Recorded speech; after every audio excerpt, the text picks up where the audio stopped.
Good morning, everybody. Welcome to this webinar, Infraworks, a Beginner's Guide. My name's Ian Robinson. I'm the infrastructure consultant here at Graitec.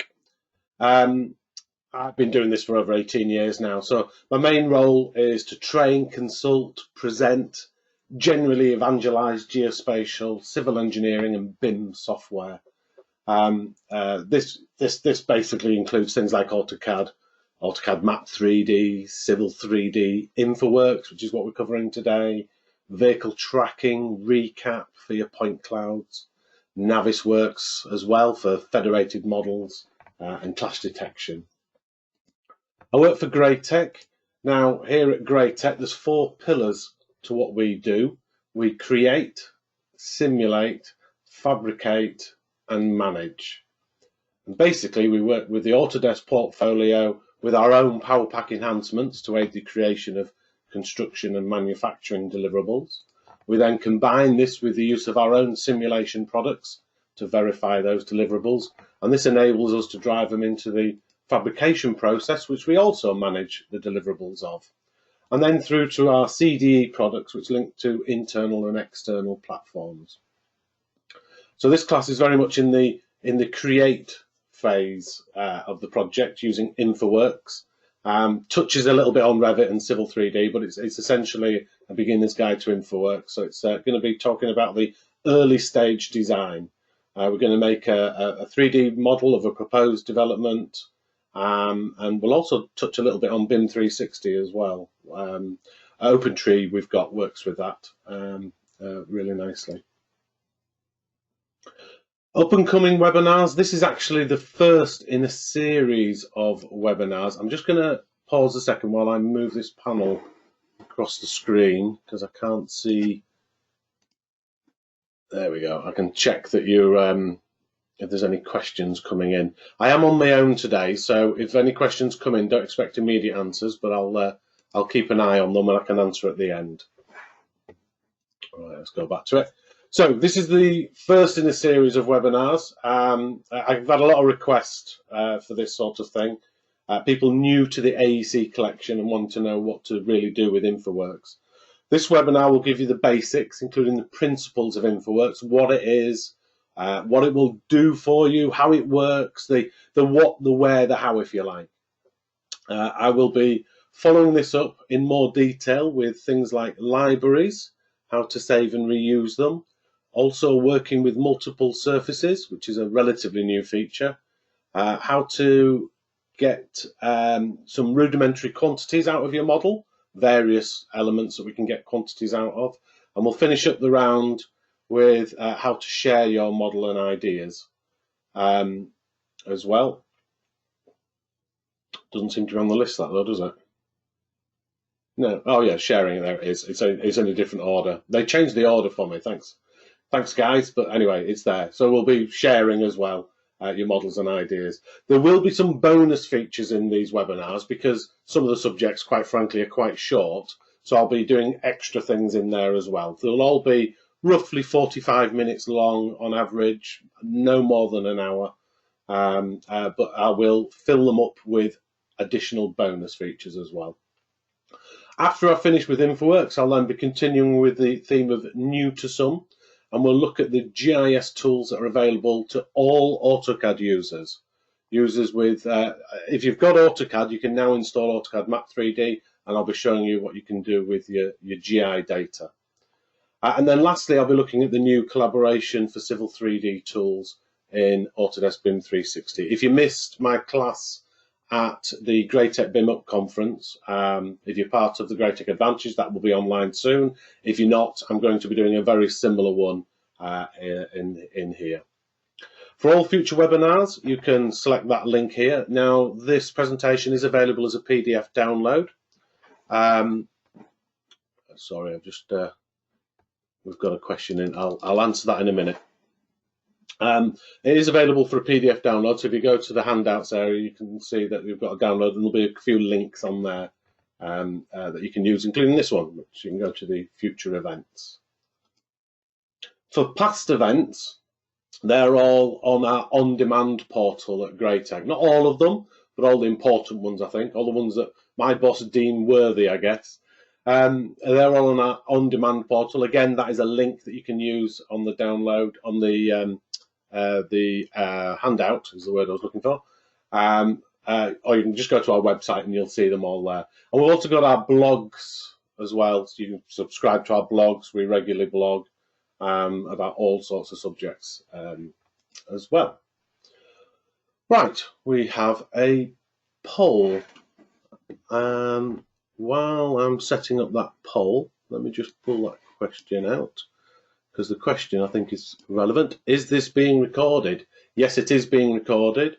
I won't be able to send everybody out a link straight away, but it will be on our on-demand portal fairly soon. So keep an eye on that one. Right, we have a little poll, just 4 questions I'd just like to ask you. So let me just launch that now. There we go. So currently, are you being furloughed? Just a quick yes or no.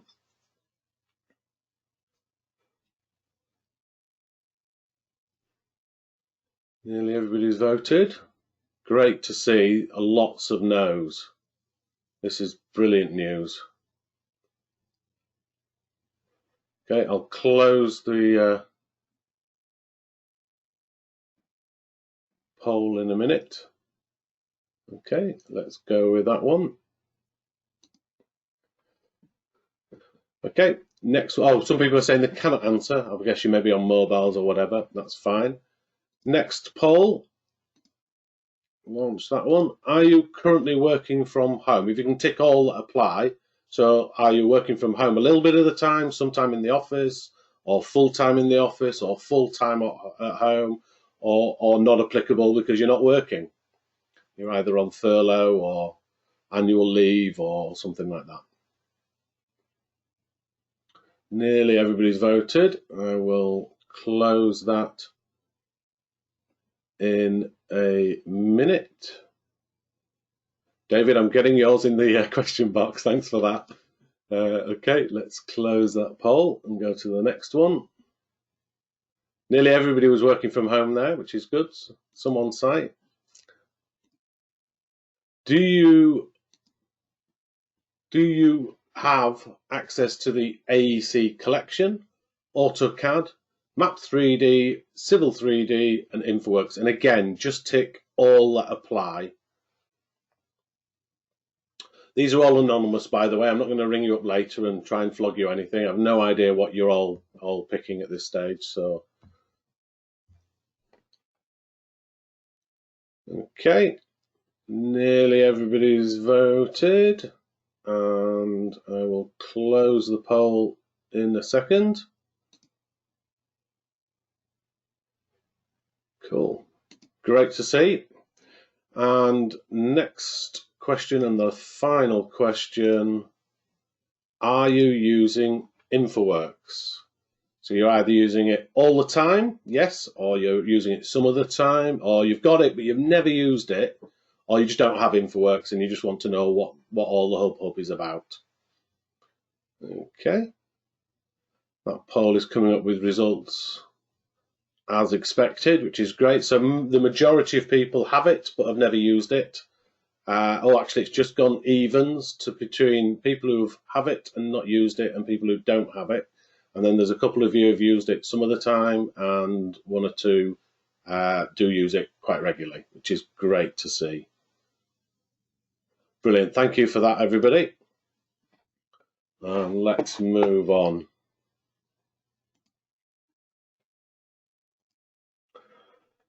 So let's have a look at the agenda. The first item on the agenda is what is Infraworks. We'll have a look at what it is, its primary function, maybe a little bit of its secondary functions as well.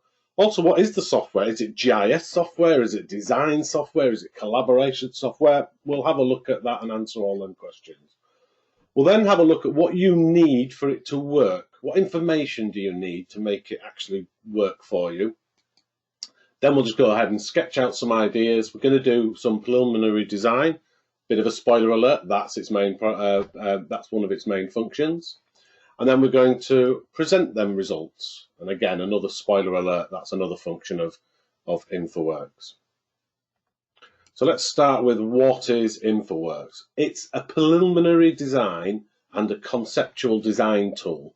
It's basically a place to build ideas, try things out if you like. It's a box full of content that will allow you to build your virtual world without the choking hazard, of course. And on that digital world, you can then design new stuff such as landform, footpaths, cycle paths, road, rail, drainage, bridges. And the best bit, you can reuse all of this model and move it into the design stage. Everything you do is reusable, and you'll see that as well. It's also a collaboration tool. You can bring in your Revit models, your AutoCAD models, SketchUp, Inventor models, 3ds Max models. You can bring GIS files such as constraint information like flooding or SSSI data. It allows you to place items automatically if they're georeferenced in the correct place, or you can position them yourself.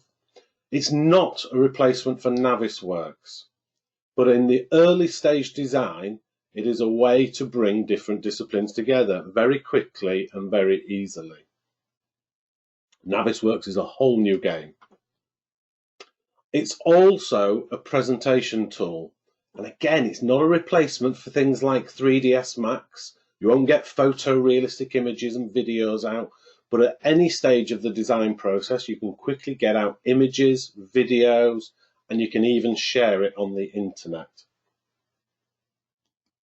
In terms of how the software works and where models are stored, you can store the models locally on your hard drive, or you can store them centrally on your server so multiple people can have access to them.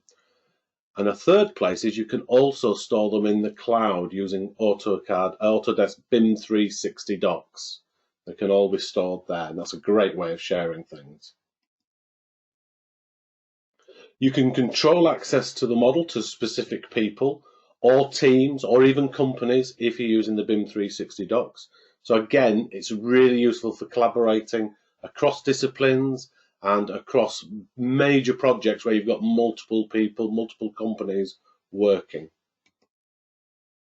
And you can even share via the internet. You can create a link, a URL, and anybody with that URL can view whatever part of the model you've told them they can view on any device, with or without any Autodesk software or licenses.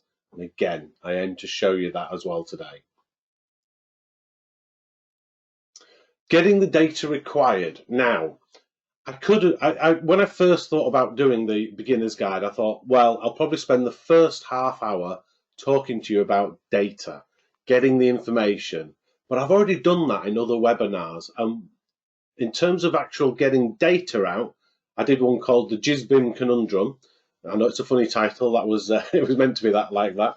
I did that last year at the Graitec BIM Up conference, and again, that's available because I reran it as a webinar, and that's available on our on-demand part there.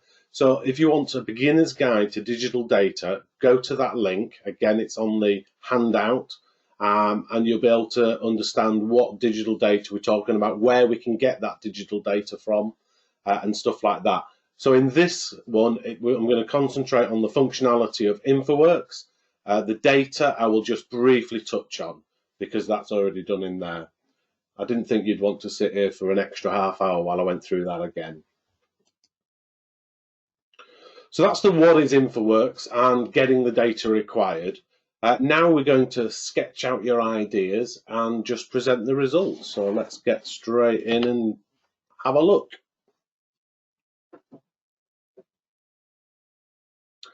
Okay, so this is Infraworks that you're looking at now. Let me check you can see it. You should be able to see it, which is good. This is the later incarnation of it. So from 2020 point something, I can't remember which one, up to this release, it looks slightly different. So if you've got an older version, then it will look slightly different from this. One important thing is that Infraworks works very differently. It's more a GIS tool in terms of its makeup, how it's being built. If you look at the code of it and what it's built on, You can only run one version at a time, unlike with AutoCAD where you can run multiple versions at the same time. With Infraworks, you can only run one. God, I got that the wrong way around. Now, if you're running Civil 3D and you want to be able to link the two together so that you can take your Infraworks model into Civil 3D, they have to be the same year release, not point release. It doesn't matter whether it's 20.1 and 20.3, as long as they're both year 2020, you must run the same ones. But other than that, everything's hunky-dory, and the new interface is a lot more in line with other Autodesk products, which I really like. First thing you'll obviously notice is all these models in here. And the one thing that you'll see is they're not all done by me. There's one here, I don't know what he was thinking, WTF by Keith, my colleague. And if I went around down here, you'll see there's loads of models, and they're not, most of them are done by me. But I am connected to other people. There's another one there, Gareth Thomas. I didn't make that one. So there are other models, and that's if you're connected to BIM 360, you can be in a group of people, they can create a model, and I can see it in here, and then I can download a local version of that. It basically downloads a local cache of that. The other thing that is worth knowing, those of you that have used Infraworks for a while, you probably keep forgetting about these links down the right-hand side. These notices are really useful. They will tell you if there is an issue with the Autodesk online BIM services, for example, because some of the tools in here do work off BIM, the BIM 360 platform. It'll tell you about various things there. You can see one there with the release of Infraworks 20.1, the multi-user license for Infra, etc., etc. So they are useful. Keep one eye on that. This is a preview area as well. So if you're new to Infraworks, if you turn this on, it just asks you to agree to a license, just to say, yeah, I will work with these. There we are, terms of use. Basically, it's Autodesk trying out new bits of software. So they're not saying, look, this is the release version, we're going to give you this, but with no guarantees. So you just need to agree to any of these things in here, and then they will be available to you in the software. There's a thing here called grading. So again, if you're a Civil 3D user, you'll be used to using the grading tools. So there are grading tools in here, but they are given to you with caveats. Next thing to note, along the top here, there's our BIM 360 connection. In your help area, for those of you that are new to this, there's an online help. There's a getting started guide as well, which hopefully this will mitigate against a lot of that. There's a load of keyboard shortcuts for you keyboard junkies, you AutoCAD users that love your keyboard shortcuts. There's a load in here that you can do. There's also this community and discussion groups. Really, really useful. There's lots of people out there showing off what they can do in Infraworks, and it'll give you ideas as to what you can do with it, because a lot of this sort of conceptual design stuff is limited by your imagination. So go and expand your imagination and have a look at the community, see what other people are doing. Also, in the discussion groups, you'll get problems. You know, you might have a problem. Somebody else might have solved that problem, and it'll save you an awful lot of time. And the other thing a lot of people forget is this message log. This is a really useful tool. If something goes wrong, let's say you add a model and it doesn't appear, or it comes up with a very obscure error message that you think, what does that mean? The message log will tell you everything that has happened to, it's like an event viewer for Infraworks. It'll give you all the errors, etc. You'll get a load that are irrelevant, that don't really matter. I've got some models here, for example, where I've deleted a country kit, and then when it looks for the model, it says you've got elements in there, but we haven't got them in the library. So what's going on? So there are all sorts in there. But if you ever get a problem, it'll tell you what the problem is in the event viewer. So that's well worth doing. In the settings, there's a couple of things that's worth noting before we start in an actual model. The first one is, you can choose where the cache is for your cloud model. So it doesn't have to be on your C drive. It can be on a local server as well. So it doesn't have to be specifically stored, because a lot of us now are using SSD-C drives, and we don't want to stick everything on there. We want to put them in a separate place to serve them. Navigation, you can invert the mouse wheel if you're really, really used to using it a different way. You know how all the softwares work slightly differently. The other one that's important is on model generation. It's worth having this delayed road regeneration. Again, for Civil 3D users, this will make more sense. But in Civil 3D, with our corridor models, we don't, every time we do a minor change, we don't update the corridor. We wait until we've finished all our changes and then we go update corridor, because it takes a couple of seconds to rebuild the corridor. That is the equivalent of that in Infraworks. So we can do a few changes on roads and things like that, and then we can adjust. Then we can just click in the drawing afterwards and it will update everything for us. So that's really worth noting. The other thing to note is you do need to have a good quality graphics card in your machine, quite a bit of RAM as well. I would probably recommend around 32 gig of RAM. However, if I was buying a new computer now, I would double that. I'd go 64 gig of RAM, because it won't be long when 64 gig of RAM will be the norm, and of course you want your computer to last at least 3 years, I guess. But if you have got a weaker computer, you can optimize for quality or you can optimize for speed. So if you optimize for speed, you can see it switches things like water reflections off and realistic water, and you can also reduce the quality of the display detail as well. So if you have got a weak computer, don't worry, you can reduce all this down, build your models quite quickly, and then when it comes to doing the presentation, whap it back up again. I'm going to leave mine optimized for quality. The next thing to note is your data import. Now, if you don't have Navisworks installed, when you add things like a Revit model, what the software will do is it will package up the Revit model. You just drag and drop it in. You'll see me doing it today. It will package up the Revit model and then send it to the Autodesk servers, and the Autodesk servers will do all the conversion, get it all set up, ready to work in Infraworks, and it'll do it in the background so you can carry on working, and then eventually it'll come back to you. It doesn't take long, depends how complex the model is, of course. It'll come back to you and say it's ready for you to place in your model. If you do have Navisworks installed, you can tick that box there and it will do all of that locally. So you don't have to go online or be online. Well, you do have to be online for the licensing, but it will do it quicker locally using the Navisworks engine. So I would recommend, even if you're not using Navisworks, but you want to use Infraworks and you've got the AEC collection, install Navisworks Manage. You can actually, it does work with Simulate as well. And you can see what it does: AutoCAD, Revit, DGN, so Bentley, IFCs and SketchUp. All will be converted via the Navisworks engine. That's about it really. There's a couple of things in there, but there's a restore and what have you. Next is this area up here. Okay, and because you can see I've got an awful lot of models in there, we can do a quick search, for example. So if I was to search for web, you'll see all my webinars that I've done, and it comes up really quickly in there. We can filter by date or by name, not filter, sorry, sort by date or by name. So again, it's easier to find things. You can open models from here and you can create new models from here. But what we're going to do today is we're going to use the model builder.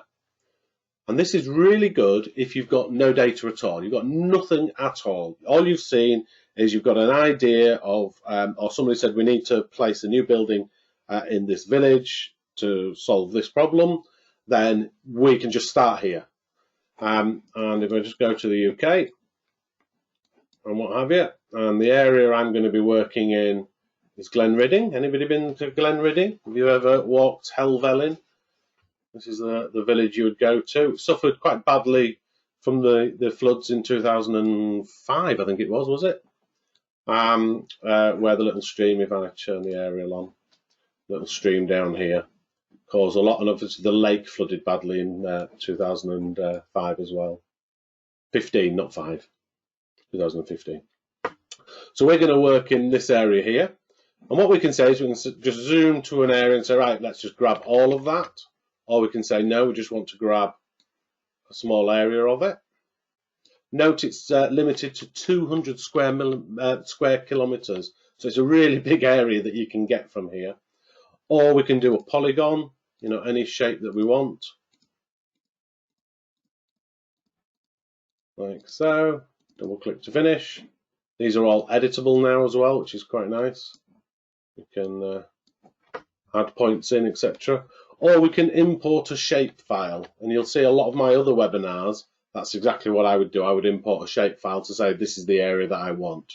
And again, you can output shape files using AutoCAD Map 3D, so all you AutoCAD users, just install the right version, you can output shape files that can work with Infraworks very nicely. And then you give it a model name. And what this will do is it will go to various servers and get data for you. The first bit of data it gets is the aerial imagery, and that comes from the Microsoft Bing servers. The second bit of data it gets are roads, land covers, and buildings, and it gets that from the OpenStreetMap servers. If you've not used OpenStreetMap, again, go to that webinar that I explained earlier, the GISBIM conundrum, and it'll explain it there. There's also a download you can download with all the information on there. And then it also gets some landform, and Revit users, you call this a topo. It's technically possibly slightly wrong. Anyway, landform, it gets that from the USGS web servers. Now, that was flown by the USS Endeavour, I think it was the Endeavour, back in the year 2000, and then they had another satellite going around picking up data a little bit later on, but it's still quite old data, and it was done at a resolution of 1 arc second, and if you get your maths head together, 1 arc second equates to about 30-meter resolution, so it's quite low resolution, but it's quite old data, but it's a start. It's just something when you had nothing, and it costs you nothing, and it's quick and easy. So you grab that, you give it a name, new project, and you click create model, and in about 5/10 minutes time, depending on how busy the servers are and how big a model you're doing, you will get an email saying your model is ready, and it will just appear in here. Okay, now because you don't want to wait 10 minutes, I'm going to close that down. Here's one I did earlier. Oh, don't remember closing that model down. This should be interesting. There we are. This is what you get back. Okay, and if I zoom in, you can see the sort of kind of land covers. If I hover that land cover, it tells me that it's got it from OpenStreetMap, and in fact, you can view the source of that. It'll take you to the OpenStreetMap website and show you what it is, which is quite nice. It's given us buildings, and the buildings aren't accurate. If you think about OpenStreetMap, so if I go in here and just hover this and go OpenStreetMap, all the information it's got is that polygon.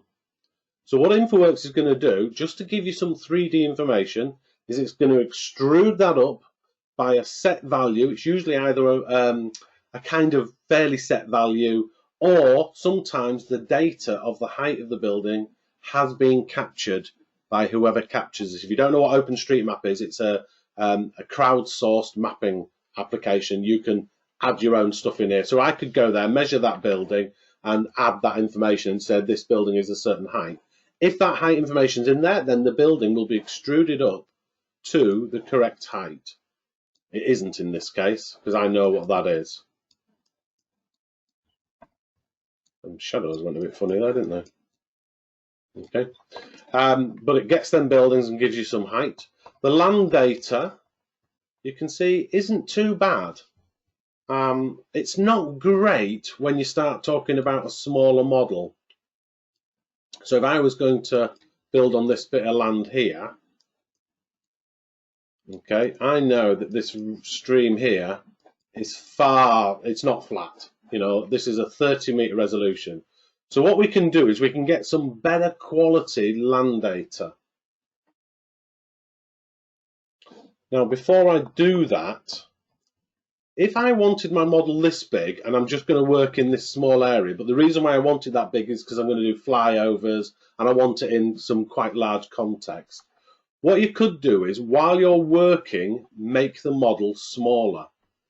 And we can do that in the model properties. We can tell it to not use the entire model, but just to pick an area that you would like. You can either do a polygon or a box. And I'm just going to work in this area here. I want a bit of the lake in. Double click. Hit OK. And it's going to go away and it's going to cut out all the rest of that model. And again, this will help you if your computer isn't quite as fancy as others. But of course, I can bring it back later on once I've finished working in here, which is rather nice. Now it doesn't feel so good, does it, this land quality? Because I know, I mean, that's a river. It obviously wouldn't. It's a little stream. I know it actually goes down, and there's some. It's into the ground. I'm trying to think of the best way of describing it. I think the best way of describing it is to show you. So I did mention that I will give you a little heads up. And again, if you went to the BIMGIS conundrum, it will tell you all about this site here. This is from data.gov, so it's part of the Inspire directive. It's a way of sharing data. And what I can do here is, if the Environment Agency has already LiDAR'd the data, so Ullswater, Glenridding, so we can see that that's on tile NY31NE. And if I do this and say get available tiles, it will tell me if they've LiDAR'd this area. There's a few caveats, but generally it works on lots of projects. Very much depends where you are. If obviously the Environment Agency is not responsible for mapping the whole of Great Britain, but they are responsible for some. Look, I'm not going to wait for that. I'm going to tell you what happens when it comes back. Oh, it's come back. Blimey. If I have a look at the composite, DTM is digital terrain model, DSM is digital surface model. That's got buildings in it, so the surface goes over the buildings and parked cars and all sorts. Digital terrain has all the surface features stripped out. You can see it was done in 2019, and they did it down to 1 meter resolution. And I can click on that button and download the data. They keep changing the data. When I downloaded this data, I literally did this yesterday, it came as a TIFF file. They often come as .asc files, so it looks like they might be changing their format. But once you've got that data in, all you need to do is drag and drop it into here. It knows that it's a raster, so it's either an image or it's terrain. So it's guessed it's terrain. It is, which I'm happy with. And if there's a null data value, because raster images are rectangular, whereas the survey might not be, if there's a null data value, they usually put in a value here of -9999. It will vary. I haven't checked on the TIFF file, but I suspect it's probably the same. And if I don't want to click to model extent, I'll put the whole tile in, then I can. I just do that. But in this case, I am going to clip it just for speed. We can unclip it later on if we want. And what it does is it adds it to our folder list here. And I will be doing the additional surfaces as one of the webinars that I'll be doing later on. There's one called Additional Surfaces, and it'll tell you how to manage these. All I need to do is drag it into the ground surface, turn it on. Keep one mental note on where this river is, because it's going to rebuild the model. And we'll see if it's a better quality data set. And you can see it immediately is a better quality data set. Okay, now that river is just a polyline. It's not a really good bit of data. We can get better data from the OS. We can get free data from the OS. What the hell boots? Oh, right. So I'm actually just going to delete. I'll just turn it off. We can turn it off with layers. And waterways. That's a bit better. These areas here, I'm not interested in them. These have come in as land use, so I'm just going to delete them. So I've got the aerial imagery. And there we are. We've got some high quality data in there. We've got some buildings in there. Just some context for doing our model. And I'm going to put a building on this bit of land here. Now, I have mentioned the word GIS and the fact that this is a little bit of a geospatial tool. So why don't we do our constraint checking in here? So let's put the flood data in. So I've got flood zone 3 here. Okay. You can see it's a huge data set. It's all of England and Wales. We can just drag and drop it in.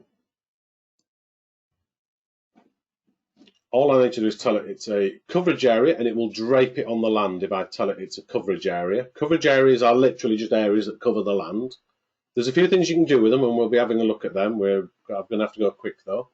I can tell it with this little pencil how it's going to look. So I'm going to make it blue. If I make it blue and put an alpha channel on of say 150, that will give it some transparency. On these data sources, when you drag and drop your data in, I just went through it quite quickly before. These are to do with what we call the schema. And the schema is how a database is set up. So what columns are in if you imagine a spreadsheet, Excel spreadsheet, what columns and what data sheets along the bottom, that's all a schema is. And then in each cell, what type of data is it? Is it a bit of text? Is it a number? Is it general? You know, that type of thing. And when we go in, drop data into Infraworks, we just need to tell it what type of data it is, and then we can fill in some data in here. So for example, in description, we could put layer, the layer that the object was on. I don't think it matters too much in this case. The name, if it's got a name on there, it won't have because it's just a flood zone. I can maybe put the type, things like that. The color I can choose. Then we have the geolocation tab. This is so they're optional, but this is important. You must tell it what the coordinate system is. Now I haven't mentioned coordinate systems, but basically you work with a model. The model has come in just with LL84, which is the worldwide coordinate. Now when I drop something in, what Infraworks will do is it will check if it's got a coordinate on it. If it has got a coordinate zone, a projection on it, this is a local zone, OSGB National Grid, it will reproject it and place it in the correct place. So we don't have to worry about it. Again, AutoCAD users, use AutoCAD Map 3D instead. All these coordinate zones are built in. You can choose your coordinate zones before you output your data. Civil 3D users, this will be bread and butter to you. You'll be aware of this and understand that. So if the data's got that on, I just need to tell it. If it hasn't, I can use this little world key and I can tell it from there. Okay. The source, that's another important one. We need to tell it whether we're going to drape it on the surface, not drape it on the surface, put it at the level of the data. Very rare you would do that. Or whether you can just set an elevation. I want this polygon at 52 meters, for example. We're going to drape it on the surface. And that's one of the most important ones. If you don't clip it to the model extents, it will be the size of England and Wales. And if you've got a weak computer, you'll soon realise what a mistake that was. So we're going to clip it to the model extent. There's other things we can add, which I'll cover in later webinars, things like tooltips, etc. So we're not going to go into that. It's just a beginner's guide. Close and refresh. And that will rebuild the model. Now, if you forget to do that, and a lot of people do, they go, OK, and nothing happens, and then they swear usually. That's my first protocol is a swear word, and then you'll just do it again, wouldn't you? Well, don't, because you'll see in here, it's there. If I drag and drop the data in again, I'll end up with 2 of them in there. And I'm just building data. It's like creating things, adding data without showing them, without having it drawn in the model. Just double click it and click close and refresh, and it will rebuild the model and it will add the flood zone. And we'll find out if our site floods. Good news, it doesn't. That's the flood zone there. So we're on to a winner already. So we can do a little bit of rudimentary constraint checking right at the beginning of the project. Okay. Now, I can just turn the flood zone off. Oh, it was so easy to do, wasn't it? I can delete it. I can put it in later if I want. But in this case, I am going to go to turning that off. There it is. So I'll just switch it off and OK. Now, a very quick whistle-stop tour of the ribbon up here. So manage, this opens up things like in the model, if I hit the drop down on there, it'll tell you what they all are. Model properties, I've shown you that. Model Explorer, which allows us to do clever things like filter. We can say, give me all the buildings that are a certain height or a certain size, or we can create quite clever things in here, and we can lock things so that you don't edit them. And we've also got a thing called proposals. I'll come to that in a second. Next, you've got your content and things like a style palette. So all objects basically are just lines, arcs, polygons. Lines, points, and polygons. And then you style them how you want. That's how it works. So you can see in coverage areas, I can have lots of different styles and 3D models and buildings. So if I want that building to look differently, I can go in here and I can just drag and drop any building style I want on there, and you'll see it updates the model. So it's just a polygon. Infraworks has extruded it up and it's put a fascia on it. You decide what that fascia is going to be. Similarly with roads, if I went down to roads, there's a load of styles. Now there's two types of roads in here. These are what we call spline roads. If I just wanted to put a simple asphalt road on there, you just drag and drop it on. You can create your own versions of these roads. Just simply, you can create a new one down here, or you can edit one by double clicking it and just change how it looks. Again, we'll cover that in more detail later on, not in the beginner's guide. If you want to create things, it's on the Create tab. And you can see I can do roads, structures, drainage, or environment. An environment has things like coverage areas. So what I'm going to do before I do anything is I'm going to draw where my site is. I'm not worried at this stage what style I'm using, but I could just pick one. So if I just pick residential or industrial, we can draw where our site is. So it gives us something to work to.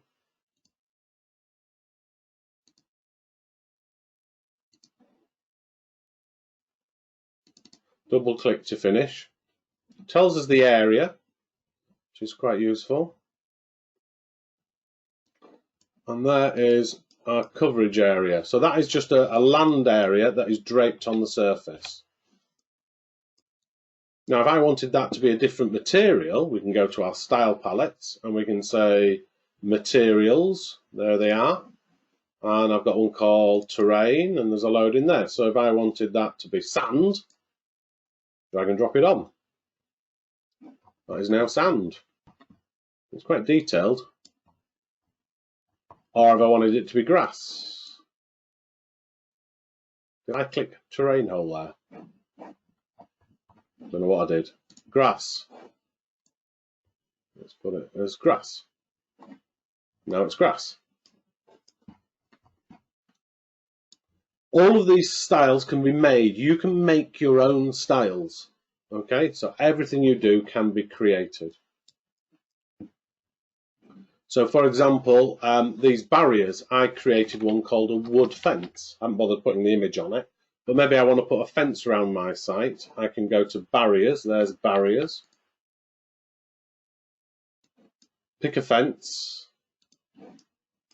Maybe I'll start with a fence here, run it to the back, run it across here, and then come down here. Some new users find the navigation of this a bit odd because it's right-click to pan, but you soon get used to it. Double-click to finish. And there's a fence. Ooh, my material is missing. Okay, not sure why the material is missing, and we'll have a look at that later. Now the next thing I want to do is put a Revit model on there. So this is the model I'm going to place on there. Okay, and some sort of cafe type area, or an office, should I say. Okay. All we need to do to put the Revit model on there is drag and drop it. Top tip, with Revit models, you can set a coordinate zone. So if I go to Manage and Location and Site, you can put the site on a specific location on the British National Grid or whatever. However, if your Revit model is a long way away from the origin of the site, now bear in mind that will be done in millimetres. The origin on the British National Grid is just off the Scilly Isles, and the model that I've made in Infraworks is in Glenridding. Glenridding is in the northwest of England, which is an awful lot of millimetres away from the Scilly Isles. If you have a very large coordinate, what will happen when you place the model in, you can get it to place it in the right place, but weird things happen. Windows don't fit, walls don't meet, it breaks the model a little bit. So my advice with Revit models is if you're working close to the origin, crack on. But if you're working anywhere a long distance away from the origin, always set the location locally and manually place it. So I have that on the internal and manually place it. Okay, so I'm going to go and do that. If I go back to my Revit, and it's this building here, just drag and drop it on. So this will take a little bit longer because there's quite a lot of information there. It's a very complex building. Oh my God, look at the time, guys. I'm really sorry. We're going to have to speed up.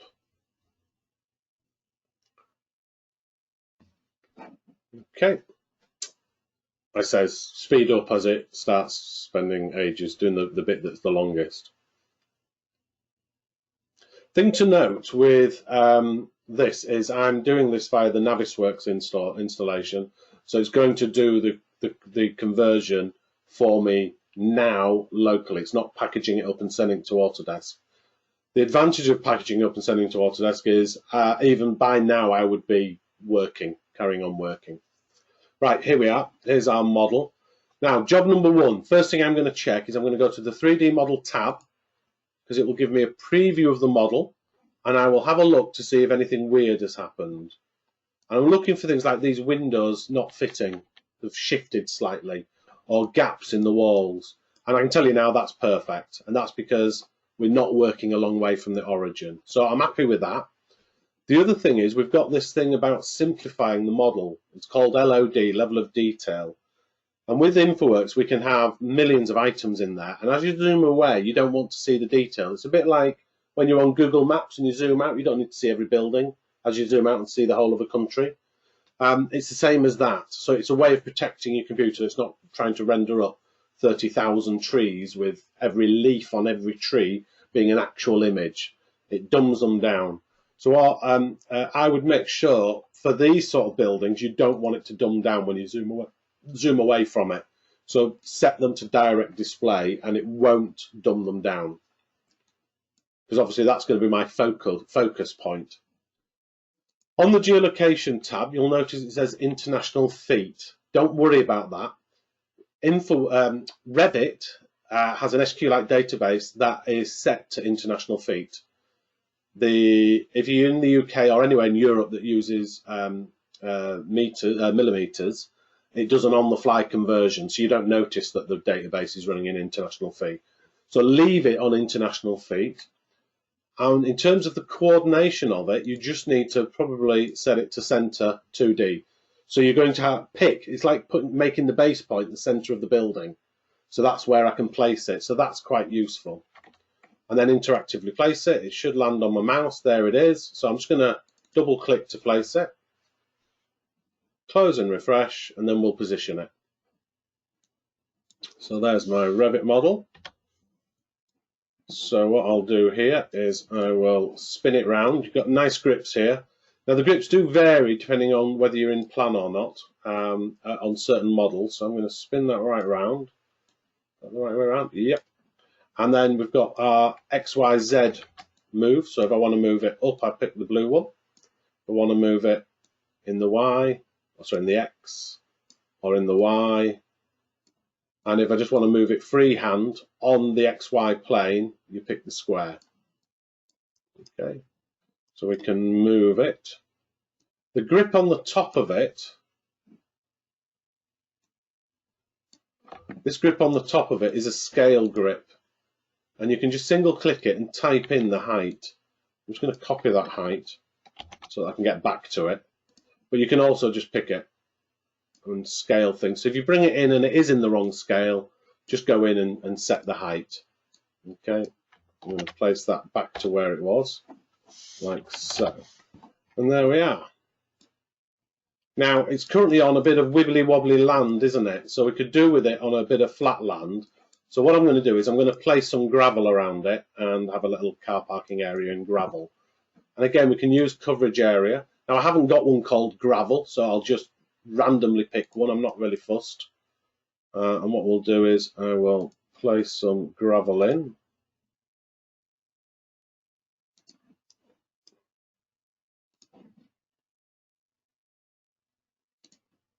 Double click to finish. And remember, we can just go to our style palette, pick materials, find the one we want. There's gravel, drag and drop it on it. Now what I want to do is flatten that area because it's a bit wibbly wobbly. And what you do to flatten an area, you right mouse click and you go shape terrain. You get a little arrow in the middle that you can pick and it tells you what the average elevation is.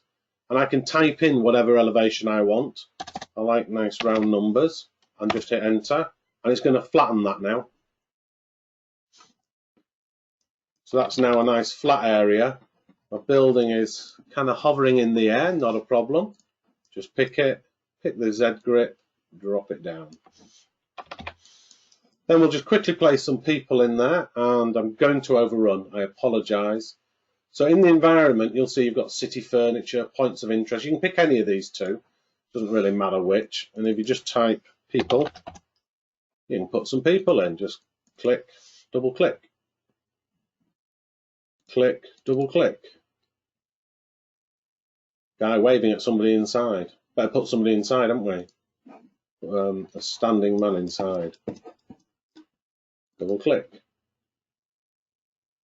Facing the wrong way and he needs to not have his feet in the ground. There we are. Similarly, we can put some trees in or whatever you want in there. Points of interest. Trees are under vegetation.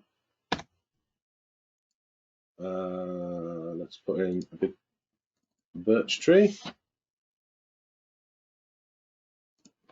like so. Okay. So we've got some context for our design. What we could then do is we could say, look, this is a proposal, and I'll call this one Plan B.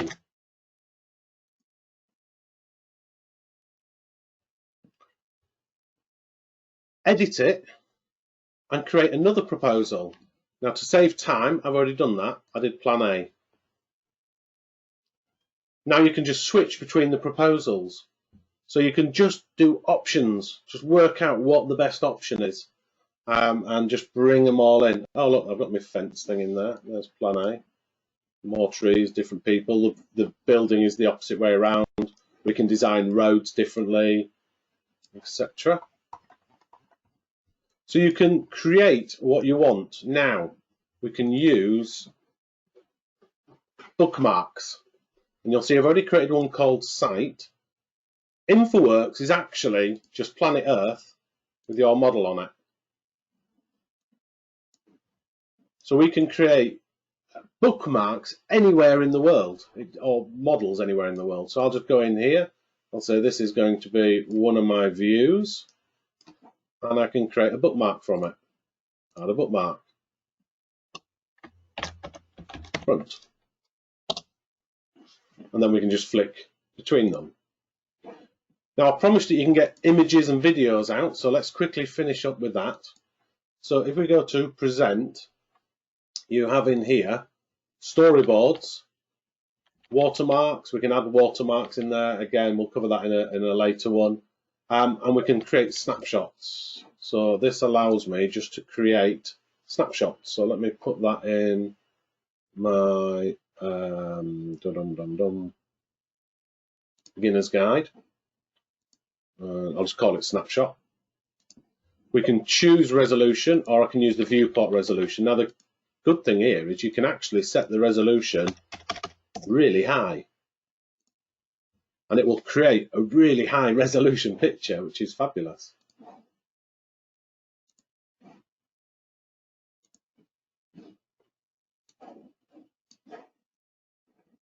So I'll let it do that. Move it out of the way. And there is my snapshot. There it is. Image in seconds. High quality image at that. You know, I can zoom in and get pretty good quality images out. Look at that tree.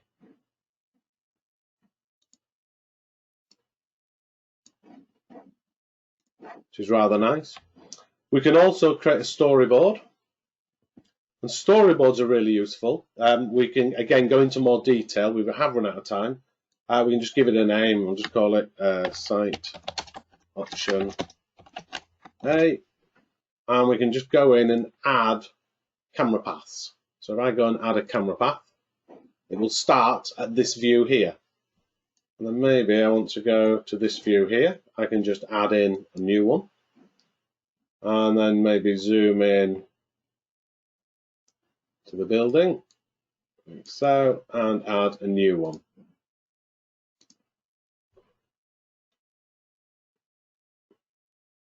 Like so. So you can create these animations and record them, and that will create you an AVI or whatever type of video you want. There's MPEG and stuff like that. If I click in here, you'll see AVI. Oh, it's AVI.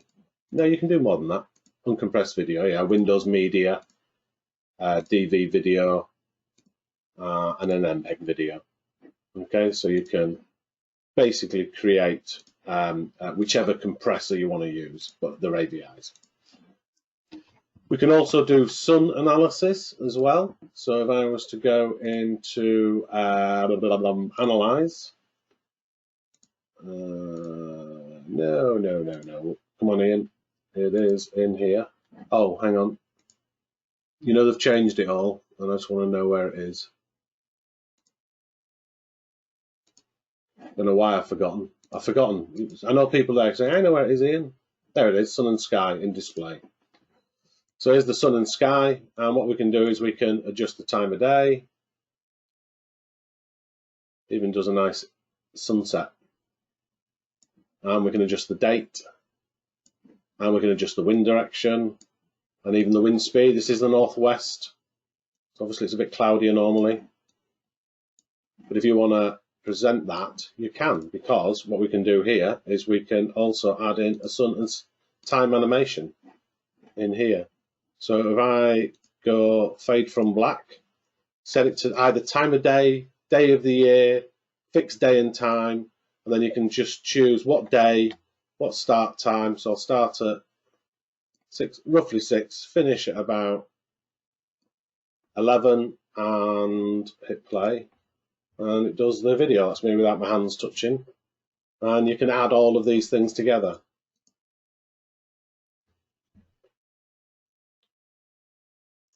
Clearly you would spend a longer time doing that than I've given you, which is about 3 minutes on that.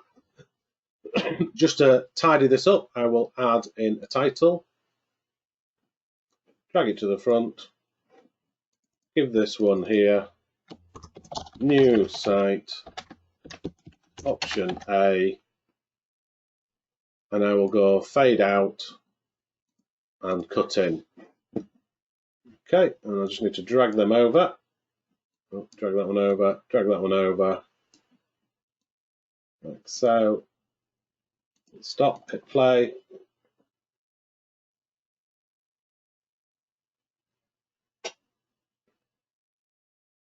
etc. Giving yourself, an hour or two to be able to manage that, no problem. You'll be able to do that. Okay, so let's just look at the last thing, is we can also do a shared view. Now the shared view here, you can see I've got a load for different models as well. We can just do a new shared view. So we could use the entire model, or we can pick a rectangle and just say, I want to share that. Hit share, and it will go online and it will create me a shared view. This is what you'll get. That. And you don't need to be signed in. So you can you can give that web address, it literally gives you a web address. You can give that web address to anybody. They don't need Infraworks, they don't need BIM 360, they don't need any Autodesk licensing. They can then see this in a web browser. They can walk around it. There's a first person. They can do sectioning. So we can set a section view like so. Zoom in. Let's just rotate that section view. There we are. They can do sectioning, etc. They can measure and mark up and do all sorts of things in there. So again, really easy way of sharing your idea with your bosses, with the general public, with collaborators. There's lots of different ways. Okay, I think I will stop there because I have overrun, and I apologise if you have had to do a little runner. It doesn't look like anybody's left. So I'm going to quickly go through the questions now. If you have any more, by all means, ask them. I'm not sure I've got any more questions, to be honest. Is this getting recorded? Yes. Can't answer. Yeah. Thank you for your answers to the other one. Yeah, everybody's put answers to the who couldn't do the poll, and they have. Okay, well, I'll leave it at that. If you want any help from us, we have our support. So if you're a Graitec customer, go to graitec.co.uk support. If you've got support with another reseller, by all means go and speak to them. Please remember though to use it. A lot of people get weighed down with problems. Use it. We are here to help. Now support is normally for if you break something. I've done something, AutoCAD's broken, some IT have done something and now my model doesn't work, that sort of stuff. That's fine, carry on. But during this weird COVID-19 thing where we're all having to have that little bit extra thrown on our shoulders, use it also just for things you've forgotten and, a bit of training support and stuff. Obviously, we can't train. We've got our own training courses online. You can book training courses online. But, if you've forgotten something, oh, Ian, I remember you told me about this in a webinar and I've forgotten what you said, we'll gladly help as well. We are here to help. Just make sure you use us, okay? So go to graitec.co.uk support. I'll leave you with a list of the webinars that are coming up. So please feel free to make a note, add them into your diary. And thank you ever so much. And I apologise again. 4 minutes overrun. That's not bad for me. I've done worse. The last one I did a one with 45 minutes and Infraworks in 45 minutes, and it took me an hour as well. So I do apologise. Thank you again, and I hope you all have a great rest of the day and a good weekend. Thank you.